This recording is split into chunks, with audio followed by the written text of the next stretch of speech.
ਮੇਰੇ ਪਤੀ ਹਰਮੀਤ ਪੁਲਿਸ ਅਫਸਰ ਸਨ। ਸਾਡੀ ਛੋਟੀ ਜਿਹੀ ਫੈਮਿਲੀ ਸੀ। ਮੈਂ, ਮੇਰੇ ਪਤੀ ਤੇ ਸਾਡੀ ਬੇਟੀ ਸੁਮਨ ਹੁਣ 16 ਸਾਲ ਦੀ ਹੋ ਚੁੱਕੀ ਸੀ।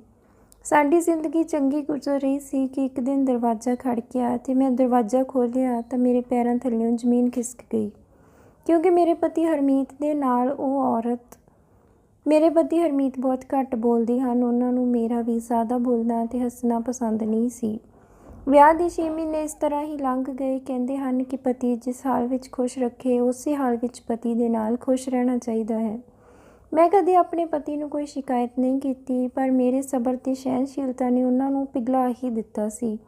ਇੱਕ ਦਿਨ ਅਚਾਨਕ ਹਰਮੀਤ ਆਫਿਸ ਤੋਂ ਆਏ, ਬਹੁਤ ਖੁਸ਼ ਲੱਗ ਰਹੇ ਸਨ। ਕਹਿਣ ਲੱਗੇ, ਵਿਆਹ ਦੇ ਇੰਨੇ ਮਹੀਨੇ ਗੁਜ਼ਰ ਗਏ, ਪਰ ਮੈਂ ਤੈਨੂੰ ਕਿਤੇ ਘੁਮਾਉਣ ਫਿਰਾਉਣ ਨਹੀਂ ਲੈ ਕੇ ਗਿਆ, ਇਸ ਲਈ ਆਪਾਂ 15 ਦਿਨ ਲਈ ਕਿਤੇ ਘੁੰਮਣ ਜਾ ਰਹੇ ਹਾਂ। ਪਤੀ ਨਾਲ ਘੁੰਮਣ ਫਿਰਨ ਦੀ ਗੱਲ ਸੁਣ ਕੇ ਮੈਨੂੰ ਬਹੁਤ ਖੁਸ਼ੀ ਹੋਈ। ਮੈਂ ਜਲਦੀ ਨਾਲ ਪੈਕਿੰਗ ਵੀ ਸ਼ੁਰੂ ਕਰ ਦਿੱਤੀ। ਅਗਲੇ ਦਿਨ ਅਸੀਂ ਘੁੰਮਣ ਲਈ ਚਲੇ ਗਏ। ਅਸੀਂ ਇੱਕ ਹੋਟਲ ਵਿੱਚ ਠਹਿਰੇ। ਅਸੀਂ ਸਵੇਰੇ ਘੁੰਮਣ ਲਈ ਨਿਕਲ ਜਾਂਦੇ ਤੇ ਦਿਨ ਢਲਦੇ ਵਾਪਸ ਹੋਟਲ ਵਿੱਚ ਆ ਜਾਂਦੇ। ਇੱਥੇ 5-6 ਦਿਨ ਗੁਜ਼ਰ ਗਏ ਸਨ। ਇੱਕ ਦਿਨ ਅਸੀਂ ਸਮੁੰਦਰ ਦੇ ਕਿਨਾਰੇ ਬੈਠੇ ਹੋਏ ਸਨ। ਇੱਥੋਂ ਦਾ ਨਜ਼ਾਰਾ ਬਹੁਤ ਸੋਹਣਾ ਸੀ। ਸਾਨੂੰ ਇੱਥੇ ਬੈਠਿਆਂ ਨੂੰ ਥੋੜ੍ਹਾ ਸਮਾਂ ਹੀ ਹੋਇਆ ਸੀ ਕਿ ਅਸੀਂ ਦੇਖਿਆ ਕਿ ਇੱਕ ਔਰਤ ਸਾਡੇ ਵੱਲ ਆ ਰਹੀ ਸੀ। ਉਹ ਬਹੁਤ ਤੇਜ਼ ਆ ਰਹੀ ਸੀ ਤੇ ਛੇਤੀ ਹੀ ਸਾਡੇ ਕੋਲ ਪਹੁੰਚ ਗਈ। ਜਦੋਂ ਸਾਡੇ ਕੋਲ ਆਈ ਤਾਂ ਮੇਰੀ ਨਜ਼ਰ ਉਸਦੇ ਚਿਹਰੇ ਤੋਂ ਨਹੀਂ ਹਟ ਰਹੀ ਸੀ, ਕਿਉਂਕਿ ਉਹ ਬਹੁਤ ਸੋਹਣੀ ਸੀ। ਜੋ ਵੀ ਦੇਖੇ ਬਸ ਦੇਖਦਾ ਹੀ ਰਹਿ ਜਾਵੇ।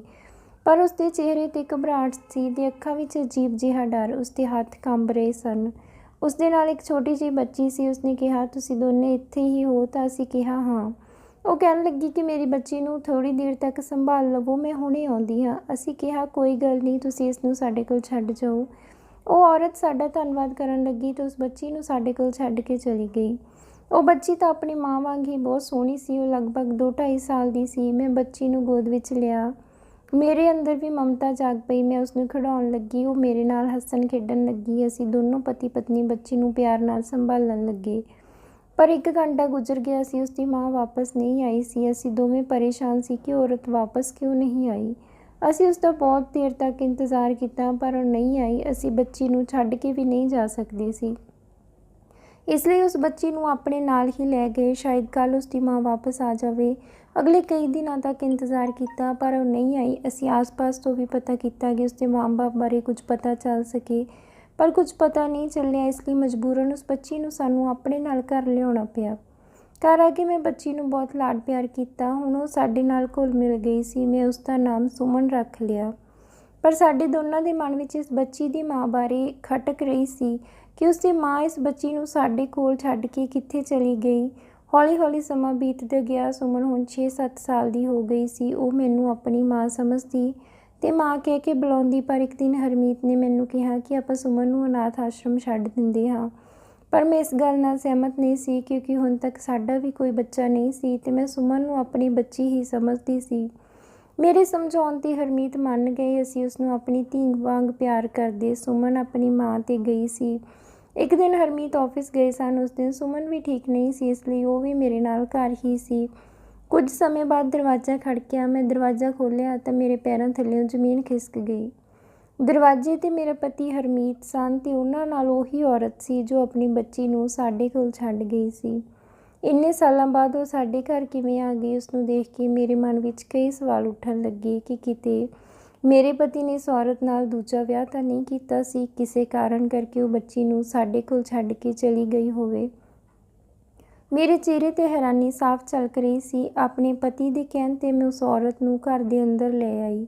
ਚਾਹ ਨਾਸ਼ਤਾ ਵੀ ਕਰਵਾਇਆ। ਉਸਨੇ ਗਹਿਰਾ ਸਾਹ ਲਿਆ ਤੇ ਕਹਿਣ ਲੱਗੀ, ਮੈਨੂੰ ਤੁਹਾਡੀ ਸ਼ੁਕਰਗੁਜ਼ਾਰ ਹਾਂ ਹਰਮੀਤ ਭਰਾ, ਤੇ ਤੁਸੀਂ ਜੋ ਮੇਰੇ 'ਤੇ ਅਹਿਸਾਨ ਕੀਤਾ ਹੈ ਉਹ ਮੈਂ ਜ਼ਿੰਦਗੀ ਭਰ ਨਹੀਂ ਭੁੱਲਾਂਗੀ। ਜੇ ਤੁਸੀਂ ਨਾ ਹੁੰਦੇ ਤਾਂ ਉਹ ਗੱਲ ਅਧੂਰੀ ਛੱਡ ਕੇ ਰੋਣ ਲੱਗੀ। ਉਸਦੇ ਮੂੰਹ ਵਿੱਚੋਂ ਆਪਣੇ ਪਤੀ ਲਈ ਭਰਾ ਸ਼ਬਦ ਸੁਣ ਕੇ ਮੇਰੇ ਦਿਲ ਨੂੰ ਸਕੂਨ ਮਿਲਿਆ ਕਿ ਚਲੋ, ਜੋ ਮੈਂ ਸੋਚ ਰਹੀ ਸੀ ਅਜਿਹਾ ਕੁਝ ਨਹੀਂ ਸੀ। ਹਰਮੀਤ ਨੇ ਮੈਨੂੰ ਦੱਸਿਆ ਕਿ ਅੱਜ ਜੇਲ੍ਹ ਵਿੱਚ ਨਵੇਂ ਕੈਦੀ ਆਏ ਸਨ। ਜਦੋਂ ਮੈਂ ਚੈਕਿੰਗ ਕਰ ਰਿਹਾ ਸੀ ਤਾਂ ਮੈਨੂੰ ਇਸ ਔਰਤ ਦਾ ਚਿਹਰਾ ਜਾਣਿਆ ਪਛਾਣਿਆ ਲੱਗਿਆ। ਤਾਂ ਯਾਦ ਕਰਨ 'ਤੇ ਯਾਦ ਆਇਆ ਕਿ ਇਹ ਤਾਂ ਉਹੀ ਔਰਤ ਹੈ। ਇਸ ਦੀ ਸਜ਼ਾ 2 ਮਹੀਨੇ ਦੀ ਬਚੀ ਸੀ। ਮੈਂ ਅਫਸਰਾਂ ਨਾਲ ਗੱਲ ਕਰਕੇ ਇਸ ਦੀ ਜ਼ਮਾਨਤ ਕਰਵਾ ਦਿੱਤੀ ਤੇ ਆਪਣੇ ਘਰ ਲੈ ਆਇਆ। ਮੈਨੂੰ ਇਹ ਬੇਬਸ ਤੇ ਲਾਚਾਰ ਔਰਤ ਲੱਗੀ, ਨਾ ਕਿ ਮੁਜਰਿਮ। ਇਸ ਦੀ ਜ਼ਮਾਨਤ ਆਪਣੇ ਕੋਲ ਸੀ। ਫਿਰ ਉਹ ਔਰਤ ਆਪਣੀ ਹੱਡਬੀਤੀ ਸਾਨੂੰ ਸੁਣਾਉਣ ਲੱਗੀ, ਜਿਸ ਨੂੰ ਸੁਣ ਕੇ ਕਿਸੇ ਦਾ ਵੀ ਭਰੋਸਾ ਆਪਣਿਆਂ ਤੋਂ ਉੱਠ ਜਾਵੇਗਾ। ਉਸ ਔਰਤ ਦਾ ਨਾਂ ਸੀਮਾ ਸੀ। ਉਸ ਔਰਤ ਨੇ ਦੱਸਣਾ ਸ਼ੁਰੂ ਕੀਤਾ ਕਿ ਮੈਂ ਆਪਣੇ ਹੀ ਘਰ ਵਿੱਚ ਸੁਰੱਖਿਅਤ ਨਹੀਂ ਸੀ। ਮੈਂ ਬਦਨਸੀਬ ਅਜਿਹੇ ਖਾਨਦਾਨ ਦੀ ਧੀ ਸੀ ਜਿੱਥੇ ਕੁੜੀਆਂ ਨੂੰ ਬੋਝ ਸਮਝਿਆ ਜਾਂਦਾ ਸੀ। ਮੇਰਾ ਪਿਓ ਮਤਰੇਆ ਸੀ। ਜਦੋਂ ਮੈਂ ਵੱਡੀ ਹੋਈ ਤਾਂ ਮੇਰੇ ਪਿਓ ਦੀ ਮੇਰੇ 'ਤੇ ਗਲਤ ਨਜ਼ਰ ਸੀ। ਮੈਨੂੰ ਇਹ ਸਭ ਪਤਾ ਨਹੀਂ ਸੀ ਕਿਉਂਕਿ ਮੈਂ ਤਾਂ ਪਿਤਾ ਨੂੰ ਰੱਬ ਸਮਾਨ ਸਮਝਦੀ ਸੀ। ਮੇਰੀ ਮਾਂ ਨੂੰ ਮੇਰੇ ਪਿਤਾ ਦੀ ਨਜ਼ਰ ਬਾਰੇ ਪਤਾ ਲੱਗ ਗਿਆ ਸੀ। ਇੱਕ ਦਿਨ ਮੇਰੀ ਮਾਂ ਨੇ ਮੈਨੂੰ ਕਿਹਾ ਕਿ ਉਹਨਾਂ ਦੀਆਂ ਕਰਤੂਤਾਂ ਬਾਰੇ ਦੱਸਦੇ ਹੋਏ ਕਿਹਾ ਕਿ ਤੇਰੇ ਪਿਤਾ ਦੀ ਮੌਤ ਤੋਂ ਬਾਅਦ ਮੈਂ ਆਪਣੇ ਪੇਕੇ ਆ ਗਈ ਸੀ, ਪਰ ਉੱਥੇ ਮੈਨੂੰ ਸਾਰੇ ਬੋਝ ਸਮਝਣ ਲੱਗੇ। ਮੈਨੂੰ ਮਜਬੂਰੀ ਵਿੱਚ ਦੂਜਾ ਵਿਆਹ ਕਰਨਾ ਪਿਆ, ਪਰ ਹੌਲੀ-ਹੌਲੀ ਤੇ ਮੈਨੂੰ ਤੇਰੇ ਮਤਰੇਏ ਪਿਓ ਦੀ ਸੱਚਾਈ ਪਤਾ ਚੱਲੀ। ਉਹ ਤੇਰੇ ਨਾਲ ਕੁਝ ਵੀ ਕਰ ਸਕਦਾ ਹੈ, ਇਸ ਲਈ ਮੈਂ ਤੇਰਾ ਜਲਦੀ ਵਿਆਹ ਕਰਵਾਉਣਾ ਚਾਹੁੰਦੀ ਹਾਂ।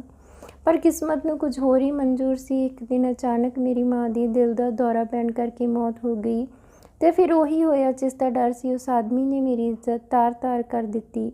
ਮੇਰੀ ਕੋਈ ਸੁਣਨ ਵਾਲਾ ਵੀ ਨਹੀਂ ਸੀ। ਅਜਿਹਾ ਮੇਰੇ ਨਾਲ ਹਰ ਰੋਜ਼ ਹੁੰਦਾ ਤੇ ਫਿਰ ਮੈਂ ਪ੍ਰੈਗਨੈਂਟ ਹੋ ਗਈ। ਮੈਂ ਇੱਕ ਬੇਟੀ ਨੂੰ ਜਨਮ ਦਿੱਤਾ। ਹੁਣ ਮੈਨੂੰ ਆਪਣੀ ਧੀ ਲਈ ਡਰ ਲੱਗਣ ਲੱਗਿਆ ਸੀ ਕਿ ਕਿਤੇ ਇਸ ਨਾਲ ਵੀ ਅਜਿਹਾ ਨਾ ਹੋਵੇ। ਇਸ ਲਈ ਮੈਂ ਇੱਕ ਦਿਨ ਹਿੰਮਤ ਕਰਕੇ ਆਪਣੀ ਧੀ ਨੂੰ ਘਰੋਂ ਲੈ ਕੇ ਭੱਜ ਆਈ ਤੇ ਸੋਚਿਆ ਕਿ ਆਪਣੀ ਬੱਚੀ ਦੇ ਨਾਲ ਉਸ ਸਮੁੰਦਰ ਵਿੱਚ ਛਾਲ ਮਾਰ ਦੇਵਾਂਗੀ।